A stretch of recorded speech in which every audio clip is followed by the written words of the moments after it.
ஏன் பைபிள் எடுத்து படிச்சு பாருங்க. எங்க பைபிள் என்பது ஒரு தேன் கூடுங்க. அது ஒரு தேன் கூடு. நீங்க படிச்சு படிச்சு பார்க்க உள்ள இருந்து தேனா நீங்க பிழிஞ்சு எடுத்திருக்கலாங்க. இந்த பக்கம் அந்த பக்கம் பிரிக்கிறாங்க. சொர்க்கவாதி நரகவாதின்னு பிரிச்சுட்டாங்க. சொர்க்கத்துக்கு நீங்க எல்லாம் போனாங்களா? அப்ப இவங்க கேட்டாங்க, கர்த்தாவே நாங்கள் ஏன் சொர்க்கத்திற்கு போகிறோம் என்றால் பைபிள்ல இருக்கு.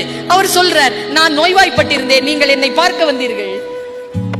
நான் சிறையில் இருந்தேன், என்னை நீங்கள் விசாரிக்க வந்தீர்கள். நான் கடனாளியாக இருந்தேன், எனக்கு நீங்கள் பொறுப்பெடுத்துக் கொண்டீர்கள். அதனால் நீங்கள் அங்கே போகலாம். நான் பசியோடு இருந்தேன், நீங்கள் எனக்கு சோறு கொடுத்தீர்கள்.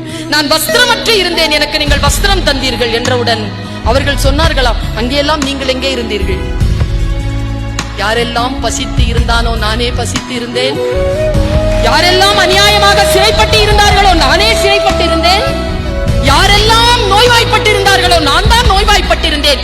யாரெல்லாம் நிர்வாணமாக இருந்தார்களோ நானே இருந்தேன். அவர்களுக்கெல்லாம் யார் உதவி செய்தார்களோ அவர்கள் எனக்கே செய்தார்கள். அவர்களுக்கான கூலி அவர்களுக்கு வழங்கப்படும்.